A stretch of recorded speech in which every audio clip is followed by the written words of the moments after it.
What's up, guys? It's Joel with Grow the Sport podcast, and today we've got an exciting episode for you guys. This is episode 2, and we are on with Jerod and John from Method Developments. They've been working on some really interesting products within the paintball industry within the last few years, and we are here to kind of give them some extra bragging rights and kind of talk about what you guys have. I'd like to get to the background of what you guys have, how you guys came to be, as well as talk about some of the projects and everything else like that. So, guys, welcome to the show. Thank you. How's it going? All right. So, there's been a lot of conversation, obviously, about the Lux Air. John, I saw that you had your Lux hoodie on as well. Obviously, like that's kind of the current thing, but I wanted to get you guys on and kind of talk about the history of how you guys came to be, and then what previous projects you guys have worked on, and what there might be for the future, what you can tell the folks. So with that said, like how did all this start for you guys as far as Method Developments, and how did you guys, like, were you guys buddies before this, or how'd that work? It's Jerod's fault. Method's Jerod's fault. But no, we actually had a mutual friend named Jacob Salas, and he ran a tech company called Flawless Airworks. So at the time I was working for Dye, and I had known Jacob, and he basically was like, "Hey, I've got this other friend, Jerod, and he's super smart. I think you guys would get along." And he was right. that's kind of how Method panned out. So, and how long ago was this? A couple of years, right? Over 2 years ago. And then John and I became friends before then a little bit, but I went to lunch with Jacob because he had moved from Louisiana to kind of close to me. Mm-hmm. And I went to lunch with him, a little bro date, and we were chatting, and he was like, "Yeah, John, the DSR." I'm like, "Nah, I never really heard of the guy. I don't know who he is." And he was like, "Well, you should talk to him, because back then I was doing Timmy parts for fun." Okay. And nice.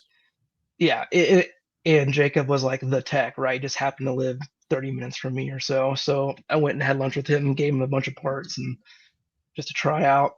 And they started talking. That's like, "Yeah, you should talk to James or to John." And so he set up the little group chat, and we started chatting, and met John at one of the events, and then we started chatting, and then kind of one thing led to the next, and I twisted John's arm, and we eventually formed a Method, and we both quit our day jobs to do our other day jobs. Yeah, that's awesome. So you guys are doing this full time then? Mm-hmm. It was full time for you guys. Wow. Okay. And that was from the jump. That was like right when you guys formed Method, you guys both took away from your day jobs. Yeah, we picked up a non-paintball client almost immediately. Okay. And so a lot of our bills are paid, from outside of paintball. But as it turns out, sounds about right. we've done okay in paintball. So I think we would be okay either way. But we really enjoy our non-paintball client as well, and really love working with them and the relationship we have with them as well. So that's cool. It's just fun to bring new products to life, regardless of industry, for sure. Mm-hmm. So was that part of what kind of led you guys to Method, as far as, I think that, I come from the early 2000s. Like I started playing paintball in 2003, 2004, and it was like you'd buy a marker, then you would upgrade it and upgrade it and upgrade it, right? And now the guns are really good from baseline. But is that kind of what stemmed your guys' interest in trying to do things?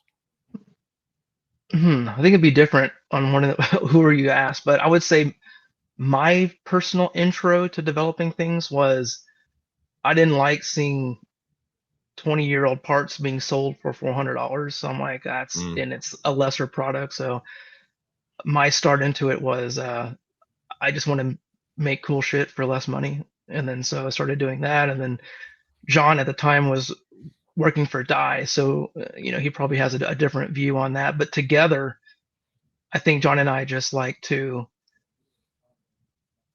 the fun is making new, right? It's not making the old stuff over and over. It's not making snake Right. oil. It's not trying to sell something that doesn't do anything. The fun is in the challenge. The fun is in the journey. So product development is like that for us. So no matter what field it's in, we enjoy the ideation to conception to delivery to customer support. We enjoy the whole thing. For sure. More generally, what got me interested in paintball design in the first place was I don't know if you are aware of Ryan Kennelly, Lurker Paintball. I He know was of Luke, actually but yeah. So he was the guy behind the Paragon, which became the engine in the DLS, which that project didn't go maybe as everyone would have hoped, but Ryan specifically was the one that got me interested in paintball design mhm, because he was the first one to ever do like breach sensing, and he did it with the Control Freak Poppet uh, it- for the Gen 4 Intimidator. And then he took this like super radical approach to uh, to the Axe Mini bolt system where he was like putting this weird sail on it, and I was like, man, this guy is built different. And so Ryan and I became pretty good friends, and so I think most of what got me interested in paintball was seeing someone that was so unorthodox in their approach that it really kind of opened up, the creative channel mhm. for me personally. So. All right, so you said a magic word, and it's kind of interesting that you know what I'm about to ask you, but you had mentioned the DLS. What's any insight there as far as what happened with the DLS? As far as I think it was a really interesting concept. People were really excited about it, and I'd like your opinion on or what you're willing to give, I guess. Yeah, so there's I think one of the hard lessons to learn as an engineer and maybe to face your own like hubris, your own shortcomings, maybe, Sure. is that sometimes things look really good on paper, right? Mhm. But paintball is a pretty demanding industry, right? Players beat the ever living Yeah. crap out of products. We play in weather extremes that maybe don't make sense. And I think at times, as an engineer, the optimism that you have about an idea or design doesn't pan out in reality the way that you thought it could or should. So, one of the major innovations in that Paragon engine was the clutch, right? So it used that O-ring to kind of drag the valve open. Well, turns out that rubber and plastic doesn't behave itself in all weather extremes, right? So looked good on paper. But not The in end practice. result wasn't what we Yeah. had hoped for. So, uh, you know, unfortunately, not everything can be a first round draft pick. Yeah. Well, that's okay, and I think, part of what I'm trying to do here is give exposure, but also try and give insight on what's going on, and, so for sure, but, so, John, if you can give me a little bit of insight, how long were you with Dye before all this went down with Method a couple years ago? So I was actually with Die full time in a couple stints, and even how I got there was kind of interesting. So uh, I I had worked with Jack Wood as a hobby, uh, and we had co-designed the Gamma Core. Um, and I was in aerospace and defense as a program manager at that time, and so I was like, yeah, paintball design's fun, but it'll never pay anything, right? So did the Gamma Core with Jack, and then I was actually a professor of engineering at a junior college.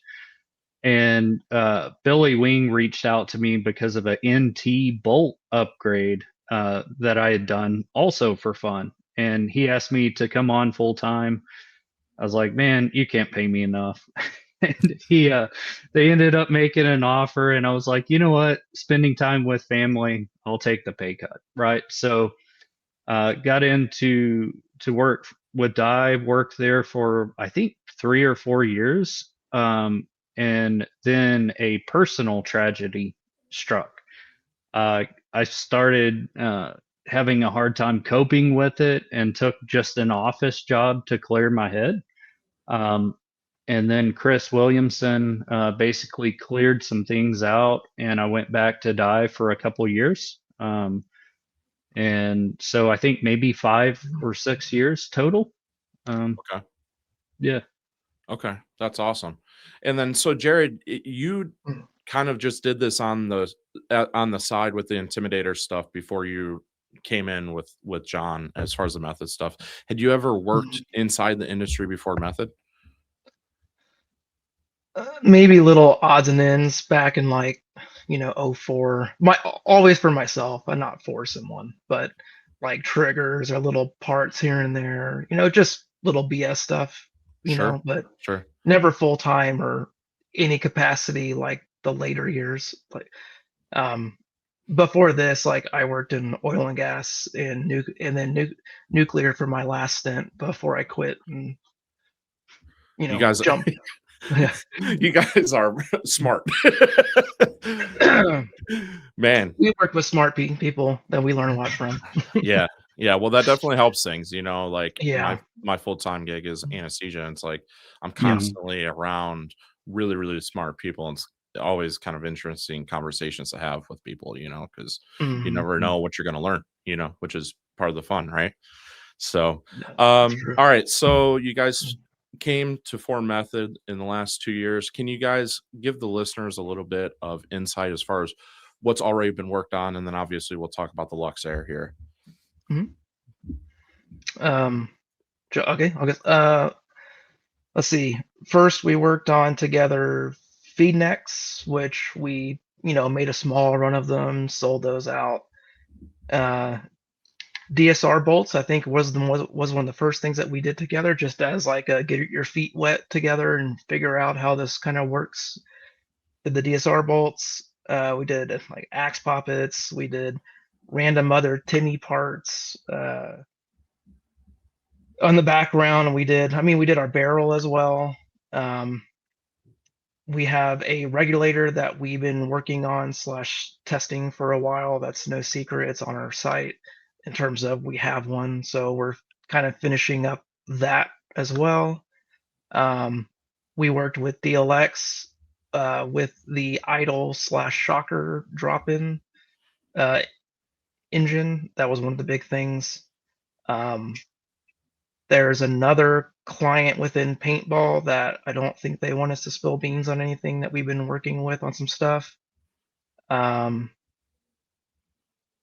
then, yeah, go ahead. With the regulator, you had mentioned the Vortex was big. I had a Giro R5 for a while, and I threw that Vortex in it.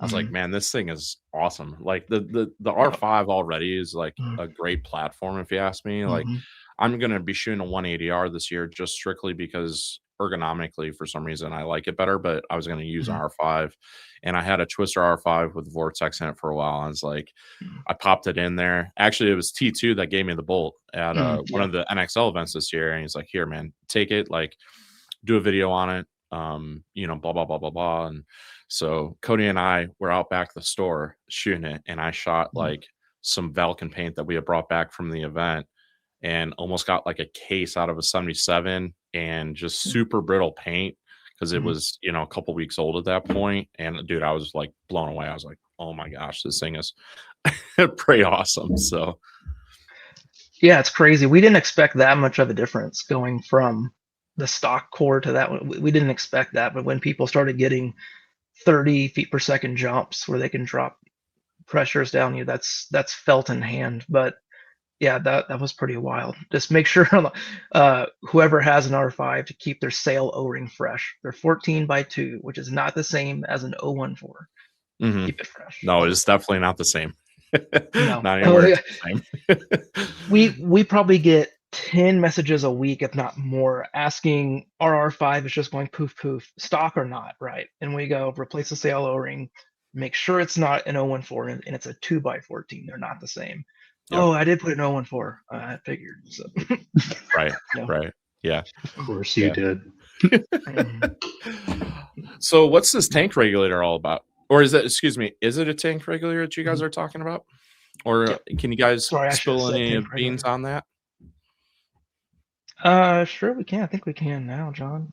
It's okay if you can't, but I was just, so you guys are working on something though, because obviously like everything that happened with Ninja in the last year, it's interesting. Like there was this lull, at least on our side of things, for probably a month or two where it was like, what are we going to do for regulators? Because we sold a lot of, it was either Ninja or we sold Powerhouse.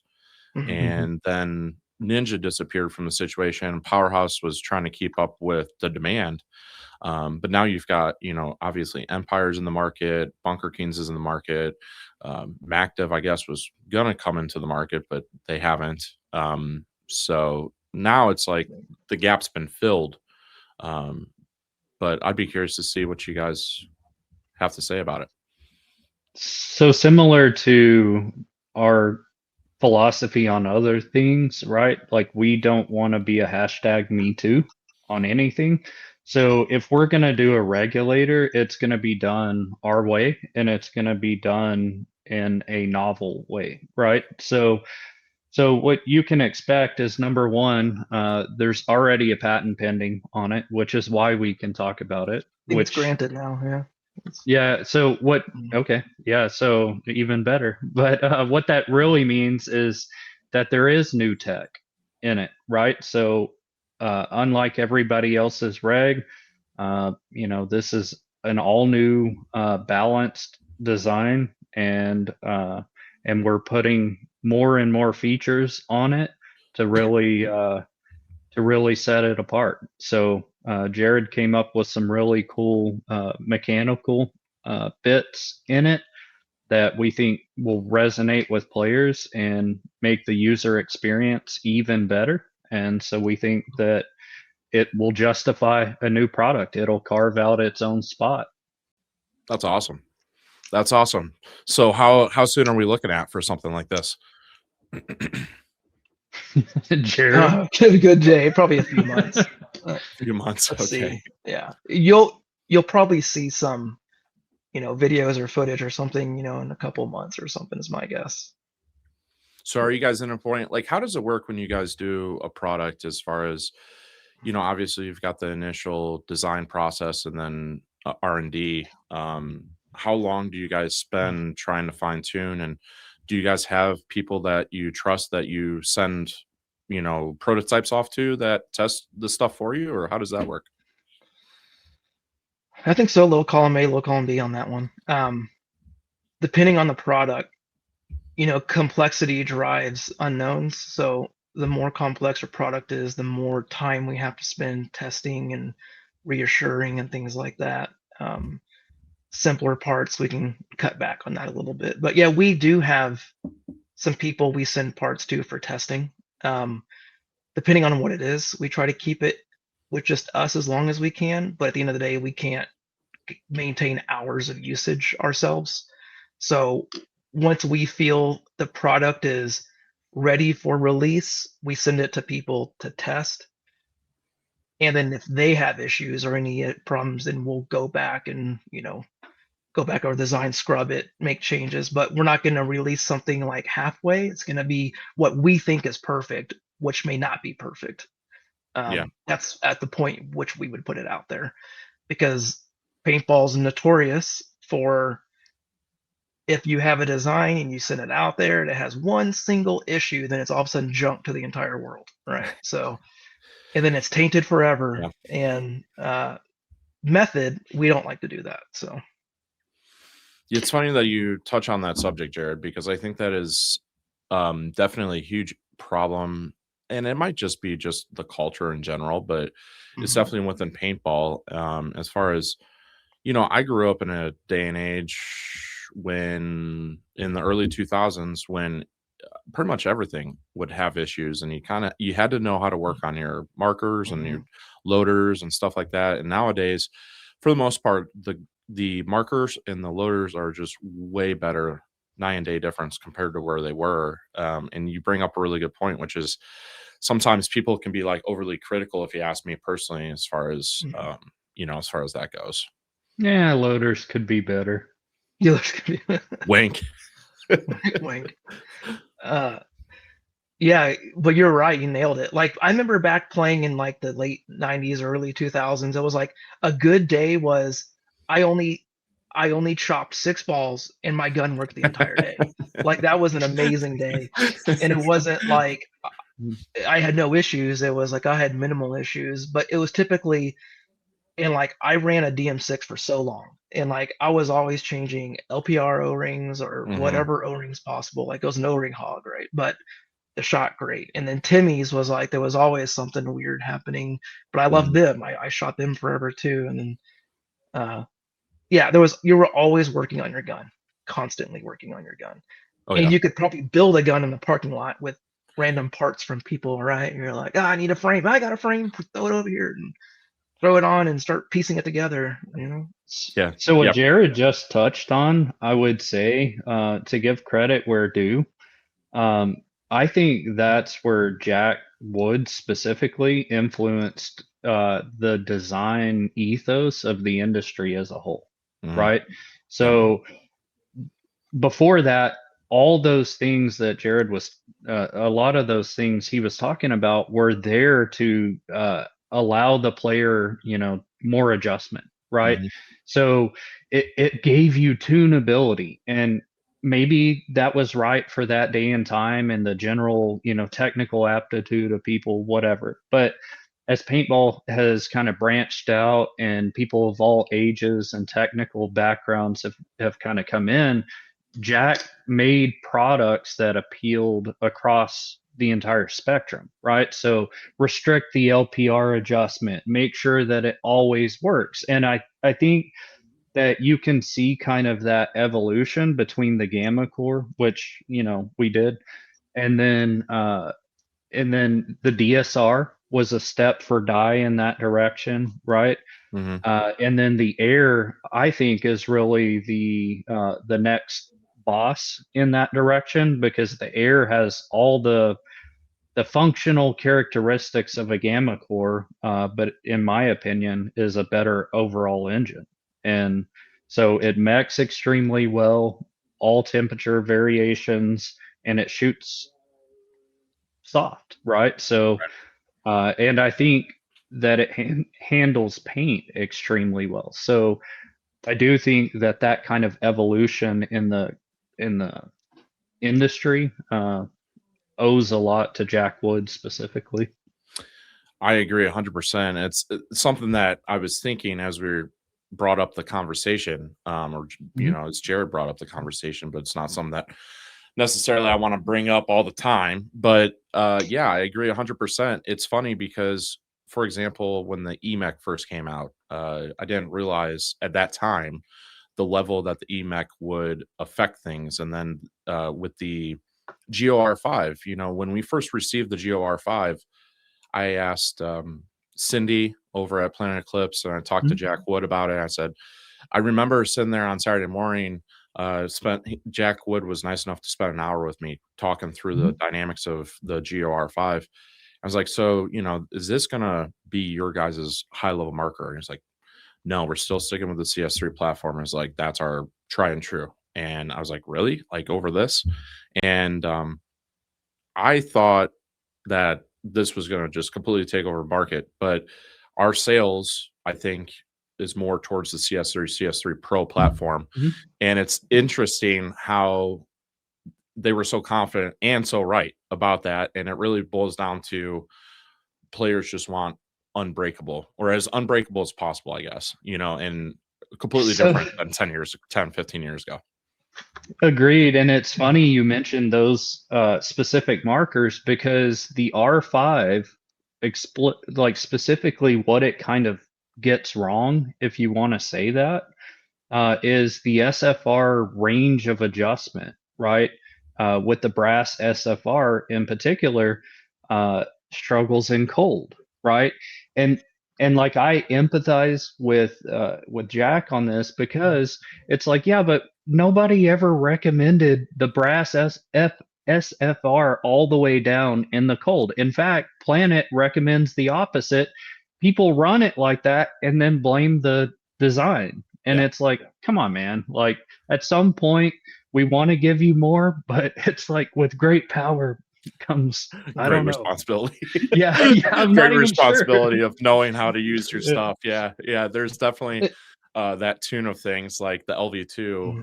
I've made a few tuning videos behind that, and back in the day when everything was a LPR, everything had an LPR or whatever, in dwell and all that came into play, and now it's pretty much outside of the industry. So, or as far as outside of the player's concept, right? Like, they just want to screw in their air tank and go out and play. So, but that's part of the reason why I love the R5. Everyone's like, "Oh, you like the R5?" And I'm like, "Yeah, man, I absolutely love the way the R5 shoots, and that level of, it's like the good in between of not having the LV2, that there's all kinds of different things that you can do with the LV2, but then not the CS3, where it's like there's not much you can do at all as far as the normal player goes. So but yeah, I agree with you 100%, John. Like, Jack Wood has definitely affected that, and it's an interesting time in paintball, because I think this new Lux Air could potentially shake things up a little bit, because you seem very excited and very confident about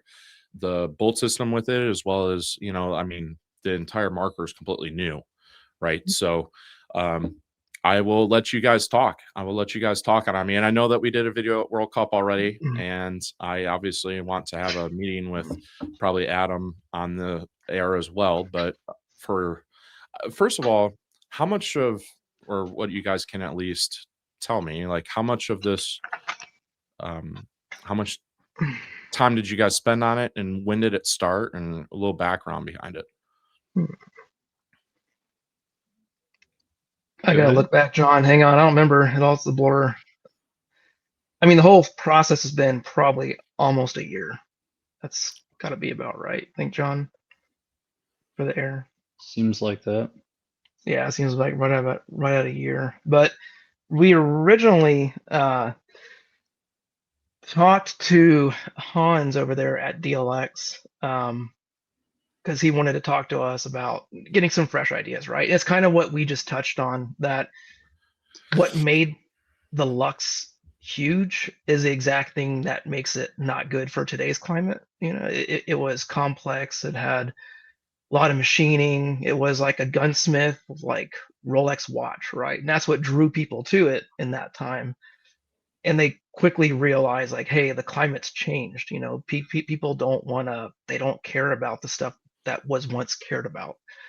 So they started talking to John and I, and we're like, hey, we have a pretty good pulse on the industry on what we think people want. So why don't we just work together, make a gun that tries to hit every single bullet point that people want? And that's exactly what we all tried to do with the Air.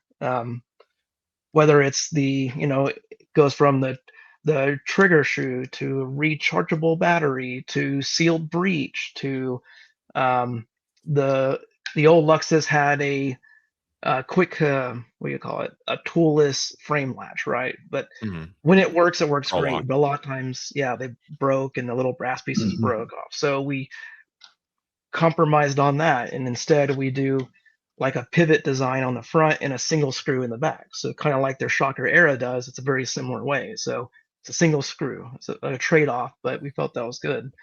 People liked the backstrap. We kept the backstrap, done totally different.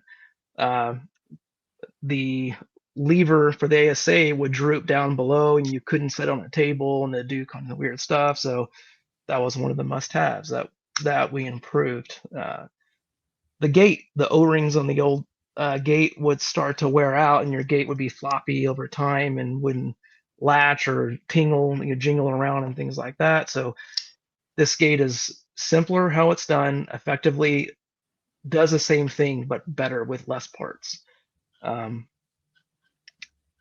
it was important for Lux to have, or for DLX to have the metal foregrip, right? So having a metal foregrip was a must for them. So uh, we designed in partner with DLX a way to retain a metal foregrip while having your polymer rear that snaps on the back. And then to get to your eye covers, everything is down here. I know there's videos out there that show teardowns, and I think Rory did a pretty good video that shows that. So I Yeah. won't really Yeah. go into that side of things. And But I'm hoping that like within the next day or two, I have one as well. call Adam. We don't have that stuff. We don't have that No, information. I know. Yep. But John and DLX and myself and like Ryan over there and Hans and like everyone has tried to take back and sit back. Okay, what do I want to change and what do I want to see in the gun? Like what do I want? And that's what we tried to accomplish. I mean, we all did together. So like the button moving, that was the button moving at first I was not a fan of, and then afterwards I was like, man, I really like that. It's one of my favorite features. It's just a dumb button being moved, after time. But yeah, that's I want to talk to you guys about that because you initially didn't like it. What changed your mind? Functionally in my head, the way I thought that I turn on a gun or that I review statuses was I would always go back and look back. But in reality, it's so much easier to just like, I'm going here, just tilt my gun over and look and see like a button, or to turn it on and off. I really do cake this full of mud all the time with my fingers and stuff in hand. I really do that.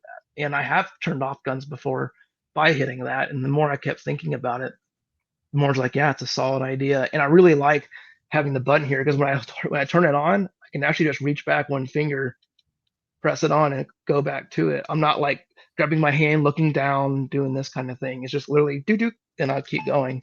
Right. Is it can you guys program it, or is the board programmable where you can either do like for planet guns, for example, you can either hold it or you can double tap it? How does the marker turn on? Is it just a simple press, or do you have to hold it, or how does that work? I think it does both. I think so. You can double tap and it automatically kicks on. Okay. Or you can hold it for a long period of time and it kicks on. It does both. You don't have to program one or the other. Gotcha. So to enter programming mode, it's the same way as it has been for Lux. It's you have to hold the trigger at the same time. Double tap, I think they call quick boot. So it bypasses the welcome to the Lux family. It's most people turn off the audio. The Lux experience. No, it's family now. Oh, it's family. It's family. Oh, okay. Everything's changed, like literally everything. Yeah, I mean, it's time for a new a breath of fresh air in the industry. Yeah. I think that's huge. Have you guys, I know that John, I kind of asked you this at Cup, and I'm sure that I'll have my answer here shortly within the next couple of weeks, but as far as efficiency numbers and paint handling and all that stuff, you feel extremely confident? Because I've seen you on Facebook commenting on people's things about the paint handling portion of things. But what have you guys come across as far as your testing with the paint handling and the efficiency? So if you kind of know what the method bolt kit for the gamma based gun in the idle and the era. So really our bolt upgrade was there to improve paint handling with that marker. And I don't think you'll find many honest people that will tell you that that's not the best paint handling gamma on the market, period. Right. So it'll shoot super fragile paint. And I would tell you that the Air, in my experience so far, and with many people I've seen, shoots paint that is almost laughably brittle. You can't handle things like inconsistencies, right? So if you've got a batch with a lot of variations and it's brittle, there is nothing a gun can do about that, right? But as long as your hopper tension setting's reasonable, it shoots out like literal eggshells. There were some that fell off, 2 cases of paint, right, fell off on a table, broke, and it shoots them. So our experience has been nothing short of stellar. Awesome. And we played the one event, John, where it was like 30 degrees out, I think, or something, and our paint was just left out, right? And shooting it, every gun at the field had problem. Like the 15 guys around us, everyone was blowing up paint, except for the air and the shocker method. Like the method shocker, so much. Like, well, I'll take it. Like we were both like, okay, cool. And that was like every single gun, no matter if it was a planet, a die, or a force. Like they all were having. It's just a terrible paint day. Right. It wasn't. Right. I don't want to say those guns are crap. It was more like the paint was just that harsh. Cross the board. Yeah, across the board. But we were doing okay. We were doing just fine. So, John, can you give a little insight from a design perspective as far as what did you guys change in that method bolt for the Era and the Idol that made it more feasible as far as the paint handling? Yeah, so everybody counts the stages of bolt acceleration different. Like you'll hear all different numbers depending on who you talk to.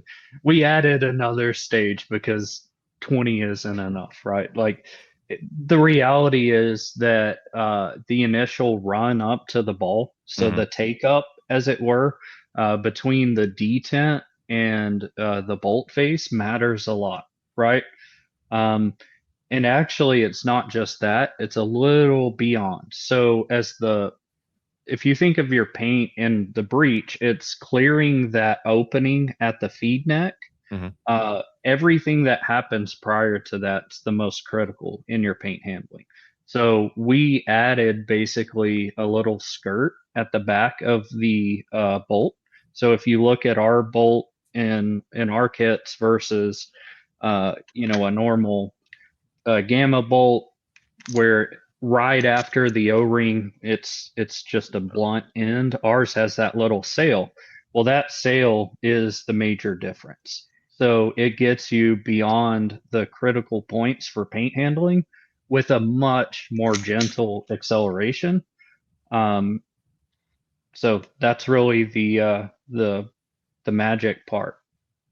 So just so that I'm understanding this properly, you're talking about the distance from the time that the bolt starts to travel forward to the time that where the ball is, that space in between the two?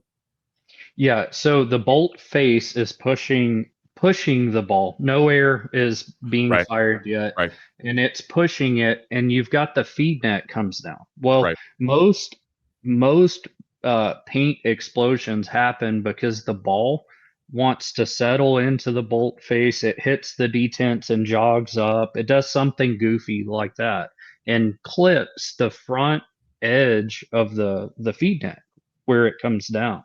And so the more you can do to get the ball through that critical stage gently, after that you can slam it and fire it, and it won't matter in most cases. Gotcha. So you just need a little bit.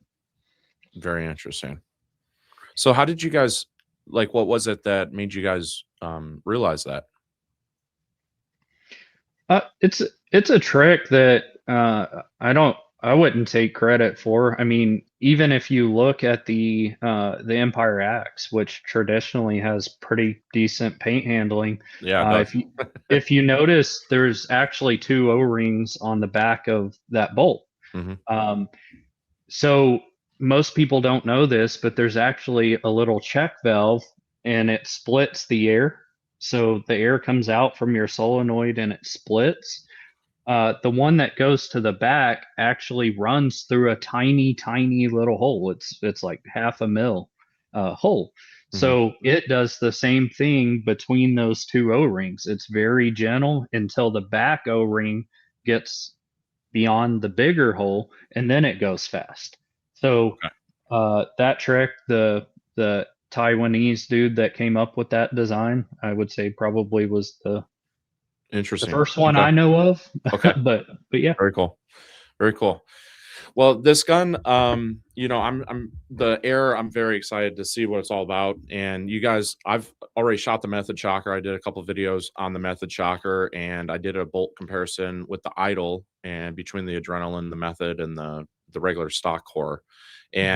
And obviously was impressed with that. And I think that it's really cool that DLX brought you in, and obviously got to give Hans and Ryan the credit as well. But it is kind of cool to see that happen. And like, is it a situation where you could see yourself working together again on a future projects? We will. Very cool. Very Almost cool. certainly. Yeah. Very cool. Yeah, I've always been a Lux guy. Like I had a TM40. My first Lux that I think I had was a Ice. I don't never had a 2.0. I mean, I've had 2.0s, but it wasn't like in sequence. So like the first brand new Lux I had was an Ice, and I love that thing. I remember I was playing an MSXL event probably when it first came out, and it was so cold. Like 3 people went to the hospital for hypothermia protocol. It was insane. I just remember like I'm using this, Why? you Why know, do the that? so I think part of it was that it was at Louisville Asylum back in the day, and there was puddles, and people are diving into this water, right? So not only is it like just above freezing, but it was also raining all day. And everyone's having issues with their marker, and this was like when the ice first had come out, and the coating on the ice and all that stuff on the bolt system. And I just remember like I was so cold I couldn't like walk the trigger, so I'm literally like double finger it like this to get the marker in the ramp, and it never failed me. It was awesome. I was like, dude, I loved my Lux Ice, and I had a TM40, and yeah, exactly, exactly. But I've always been a Lux guy, and it's kind of interesting because I think that the Idol was a really good marker, and it just never gained traction. And I don't know what the deal was there. I I think they I think the launch was a little too soft, but also I think the naming was a little weird. I think they would have done better if they would have called it like a TM40 Plus or something of that nature, TM40 Pro or whatever. I think that was more what it was. It wasn't a ground up design, right? It was a Right, right. evolution of the TM. I would like to maybe offer a slightly different take on that. So, like, we had some conversation before this, right? And the discussion about borrowing people's homework, right? So I think that there is a point where there's taking principles of design or attributes and using that to synthesize those concepts into something better. Mhm.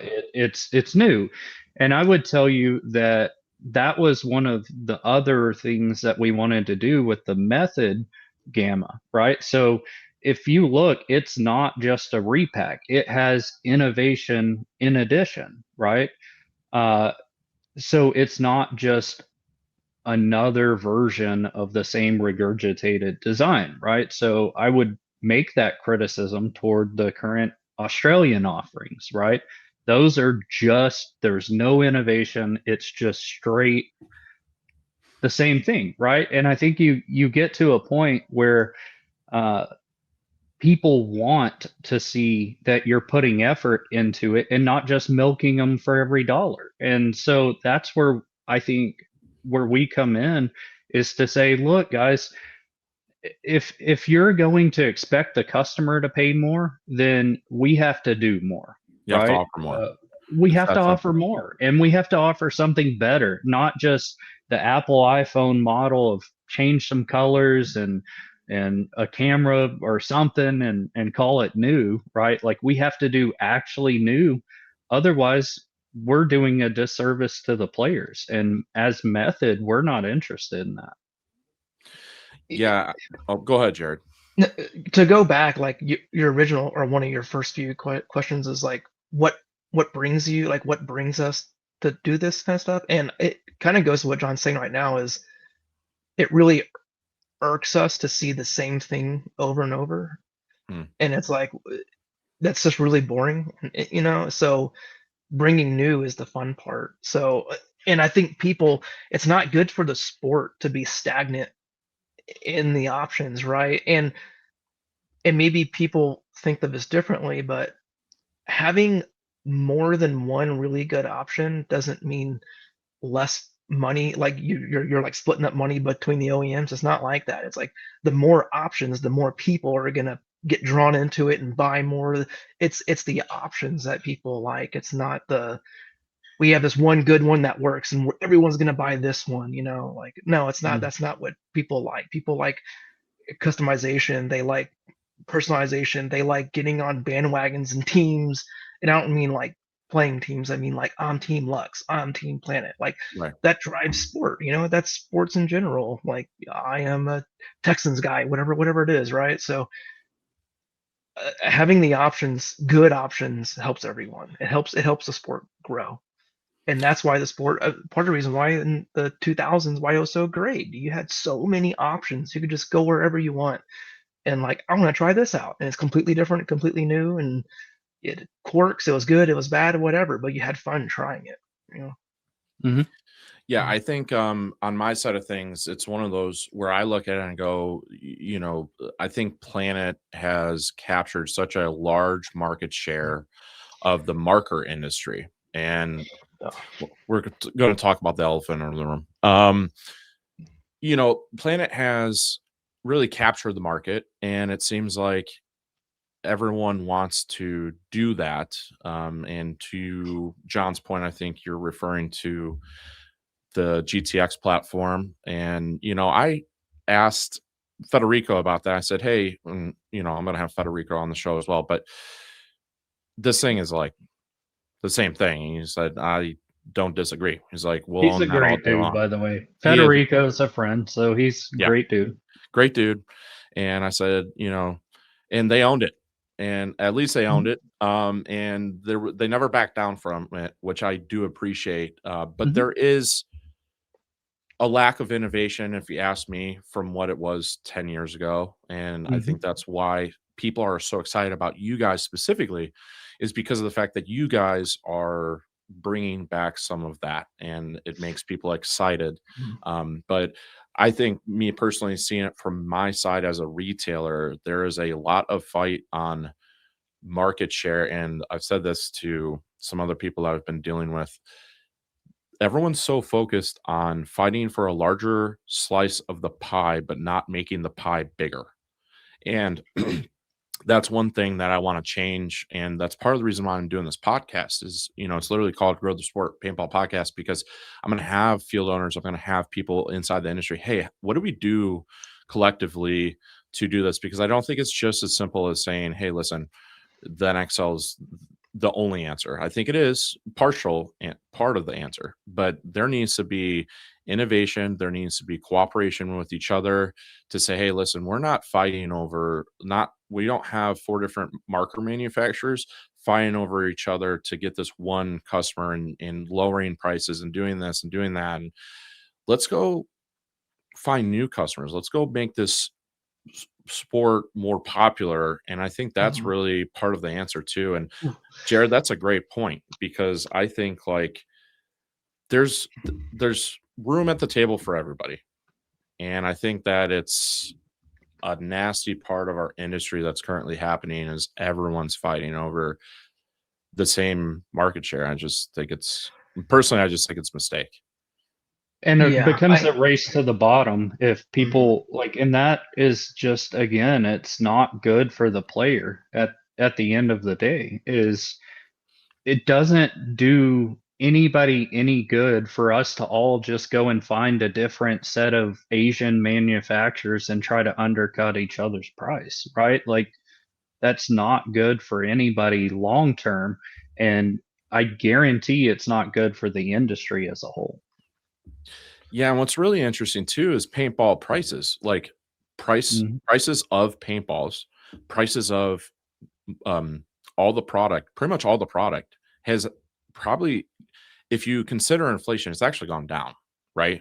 Like, because a loader nowadays is, let's say a Spire 5, for example, it's $250, or R2's 200, right?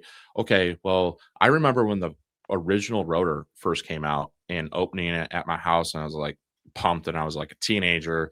That was $100. But that's been over 10 years. And if you consider Mhm. inflation, it's basically the same amount. And we've done a really good job. I think like people complain about, hey, listen, like paintball's expensive. It's like, dude, like, have you ever like my stepdaughter plays travel volleyball, or at least used to, Mhm. and it's like, dude, like I'm dropping $5,000 a season easy just on that one situation between the travel and the actual you know, volleyball itself and Events, everything else like yep. that. Yeah, all the events, and yeah, it's Training crazy. and It's just coaches. part of it, you know. It's gonna be expensive, but it's funny because like people complain about it, but it's one of those things where I think that it's gone down. If you, like I said, consider inflation. I don't know what your guys' thoughts are on that, but um, that's my take. I would agree. It's either the same or less. I mean, I don't see it being more money. You can spend more money. That's the thing. You can spend more money, but you don't have to. I mean, I remember the DM6 I bought was $1,200, and that was new back then. I think it was right at $1,200. So $1,200 now. I mean, you can get a hell of a gun nowadays for that pretty Mhm. easy. And Yeah. and if you account for inflation, that's probably where you're sitting at with the air price. Honestly, it's probably one for one. Right, and for quite some time, it was like that $1,500 threshold was like no one wanted to go above it, and it was like pretty Mhm. much every, I don't know if you guys I remember remember. that period of time for a couple years where everything was $1,500 when it came out, and then Mhm. eventually, I don't know who broke that pattern, but I don't know when the Lux came out, but I remember looking at the Lux going, "I wish I could afford that." Like, I remember that. Like, I wish I could afford that.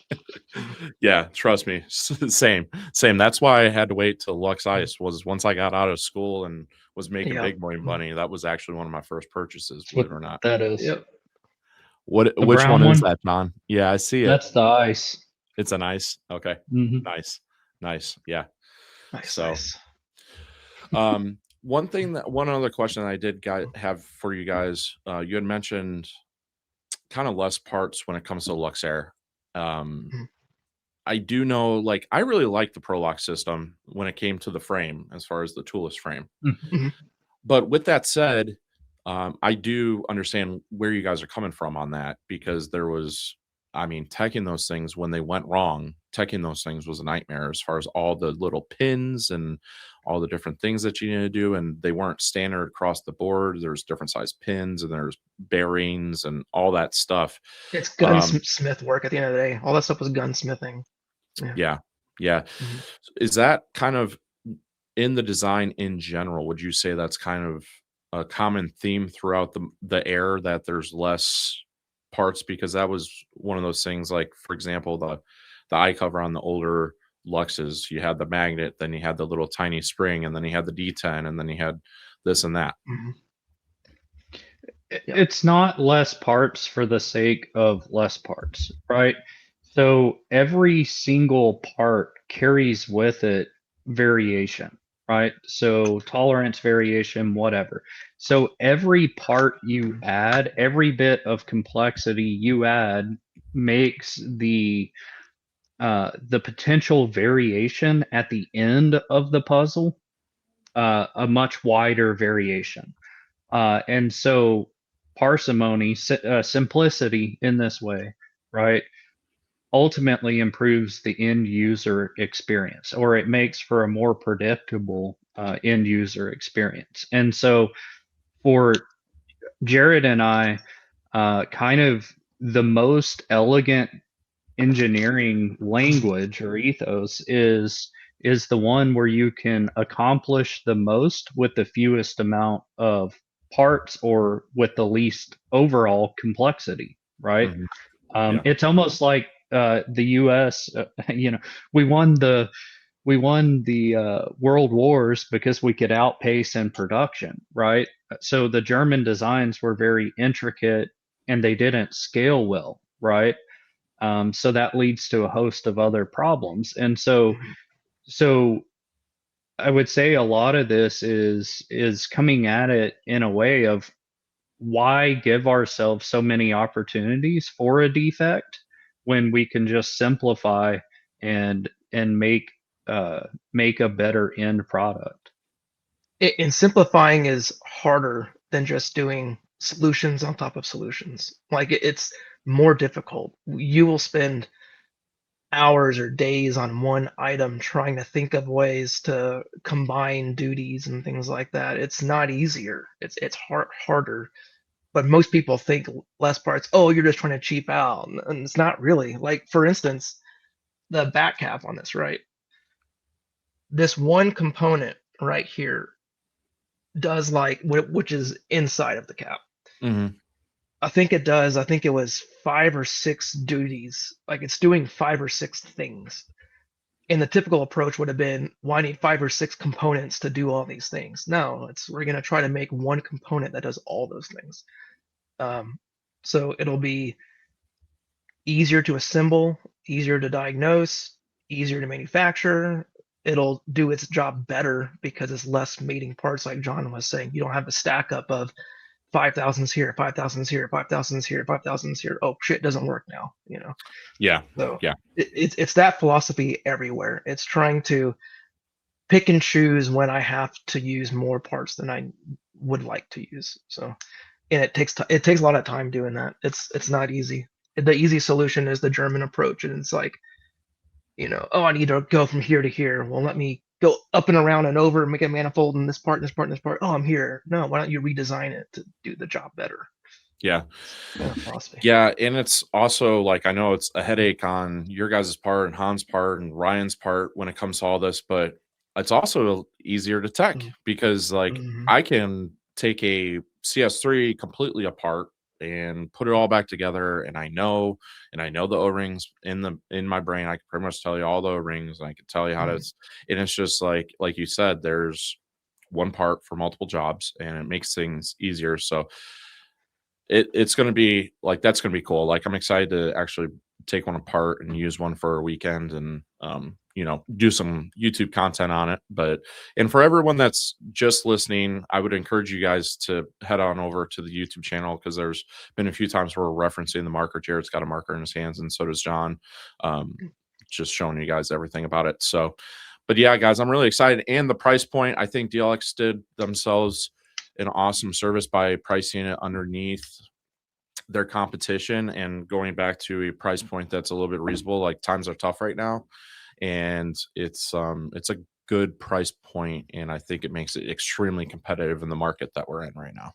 Hey Joel, when you take the marker all the way apart, see if you can find the at least the couple of Tim Montresor Easter eggs we hid in there for you. So it was very important to the Lux family, right? To kind of continue Tim's legacy in the product. And so his name is actually in the marker a couple places. So wow, very when cool. you take it apart, see if you can find them. Okay, we'll absolutely do. Yeah, that sounds like a great YouTube video, John. I'm going to take it apart and I'm going to sit here until I find it. He said it was I'll give you hints if you need it. Yeah, I'm going to have you in the on the side of the screen right there, outside of the screen, so people can't see it. But yeah, I mean, obviously Tim was a huge part of the whole Lux experience. I remember going to Pittsburgh Paintball Park, John Baldo owns, and being there, and I remember him having Punisher stuff still, from back in the day when he was part of that, and it was really cool.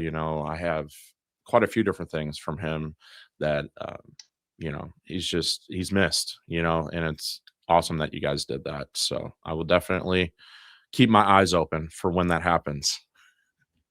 So awesome. All right, guys. Well, 2 more things. First off, John, you mentioned something about a hopper, saying that a hopper could be better. Yeah, I mentioned that. Shut up. What about it? Well, let's just answer this without giving your potential competitors more insight than needed. But what do you think about the current selection of loaders out there, and what do you think about the DRV? And I thought the DRV was a good attempt at something different, something new? Yeah, I mean, I respect the heck out of Eggy, and he's another one of the innovators in the industry that maybe doesn't get the credit that he deserves, right? Eggy's been in the industry a long time, and I think the what a lot of people don't know is most of the hoppers in the industry were him in some form or fashion, right?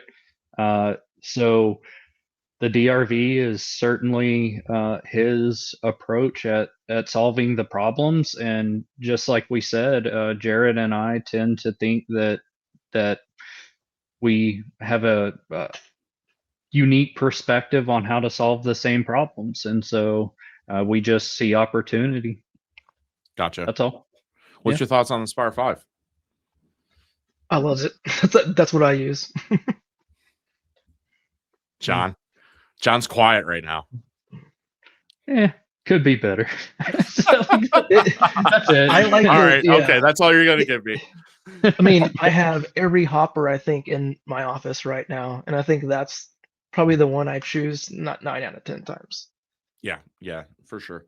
I mean, don't get me wrong. Like every loader has its perks about it, right? But For sure. yeah, that's the one that I tend to go towards as well. But I just had to bring that back up, John, because you mentioned that earlier. I was like, I'm not just gonna let that slide. I gotta at least ask.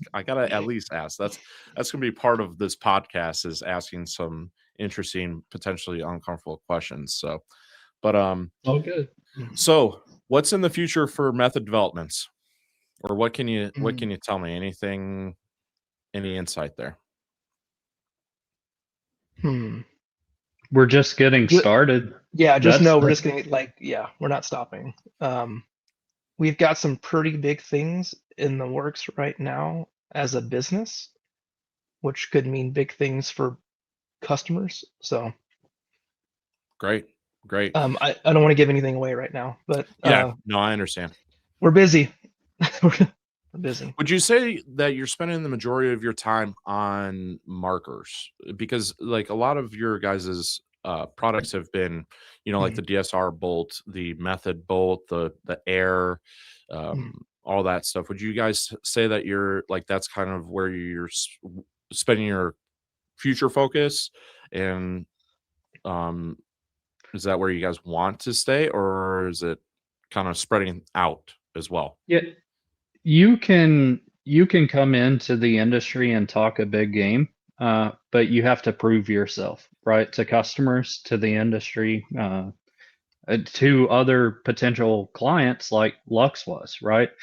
And I think the marker market had stagnated so hard. It was easy or quick wins. I don't want to say easy, quick wins for us to really establish ourselves as innovators and potential partners for innovation.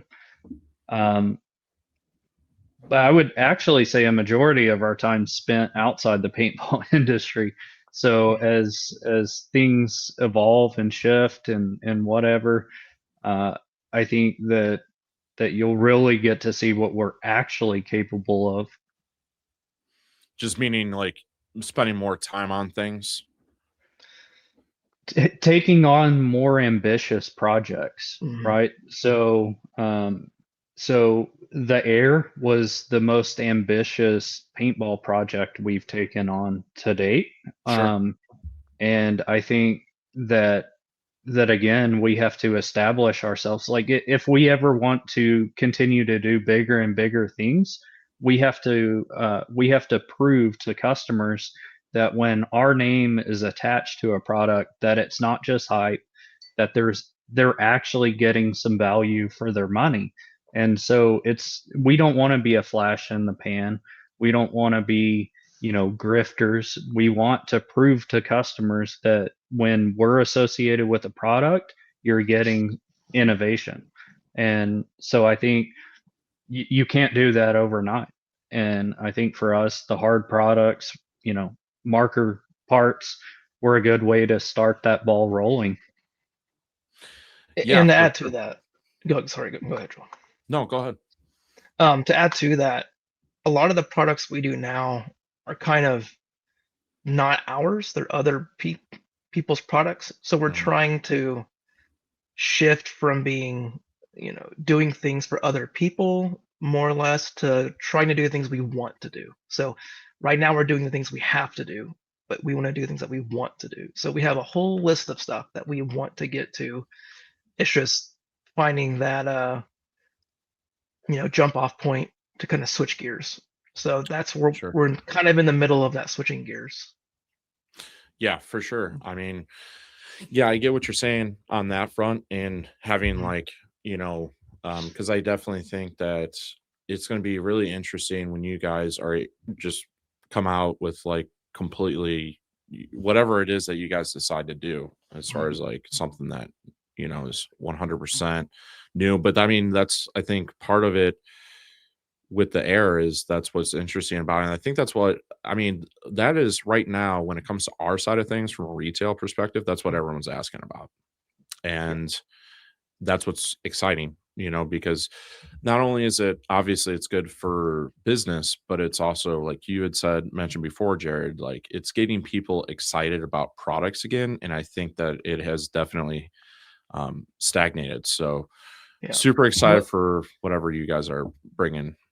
What's the thing that you hear the most? Like what are some like top 3 customer feedback? And it could be whatever, like just anything. What are some things that you hear on your end that you think would be beneficial for us to know? That's an interesting concept. Well, I think one thing is everyone really wants reliability, right? When it comes to markers, for example, everyone wants reliability, but I think having tunability as well and being able to offer an extremely high level of reliability while still offering a good shot quality.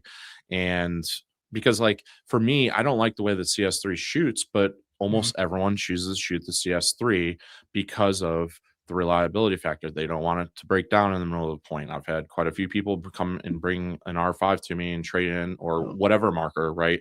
And trade in. They're like, I just want a CS3. I just want to gamma core because I know it's going to work, right? And but I think that it would be good to have some tunability, because I think that, like you guys had kind of mentioned, that's kind of gone out of the window. But I don't know. That's a good question, Jerod. I might have to think about that. Maybe, Yeah, no problem. But a lot of people, there's just a lot of similarities right now as far as pretty much I'm selling the same products over and over and over again. So options is kind of like what you think, just something new. Yes. And like I said, I think that's what's interesting is because everyone's there's not really a lot of content out right now about the Lux Air, right? And Rory just did the breakdown on ANS, and I will whenever I get one. But with that said, people saw it at Cup and everything else like that. But let's face it, like, it wasn't ready, if you ask me personally. Like it just wasn't fully ready. Like, don't do the 3D printer parts and all that stuff. Like just release it when it's ready. But that's always been my thing. Like drives me nuts. That's a whole other separate rant. I think on the back end, I tend to agree with you. And then when you see it on the other side, you see like the strings that have to get pulled to get something together. There's business choices that get involved that kind of go against what your judgment is. And there's choices on both ends. Like that there's there's pros and cons to all choices that you make, unfortunately. But yeah, tend to agree with you. I will say though that we've been, even with 3D printed parts, I had no issues with the 3D printed parts. I ran the 3D printed grips I ran were really good. I was like, people didn't know they're 3D printed. I was like, 3D printed. Like, oh wow, really? But at least that gave a chance for people to get stoked about something. Like, oh man, production grips. Look how nice and tight everything is. Man, they're solid. Like they feel amazing. They fit perfect. Is it? Do you have the production grips on the front? No, I don't. Okay. Okay. No. We're last in queue. I am super excited about what the foregrip is actually going to feel like because, you know, part of the problem with the 3D printer grips, at least for me, was when I put it in my hands at Cup, was that hard plastic, right, that you get. Yeah. And for me, it's like, if this was a little bit softer, man, this would be super comfortable. So, you know, probably in the next few days, we're gonna have an Air to do all the content with, and Sure. have some variation to offer people when it comes to the market. So, anyways, but yeah, guys, I'm super excited when it comes to this. I'm super excited also to what you guys are potentially going to be doing in the future, and whatever it may be, whenever you guys are able to disclose it, maybe we can have you back on for another podcast.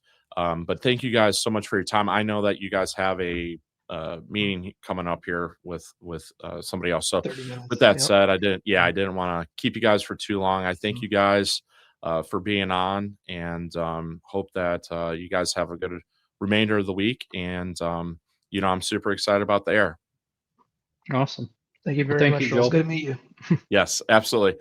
Sounds good. Well, thanks, guys, and everyone listening. Thank you so much for listening. If you guys listen all the way through, make sure that you check out the YouTube if you're listening, and go head on over there for any time that we were talking about the marker. You'll be able to see that Jerod was able to show you guys, and we'll see you guys with the next podcast.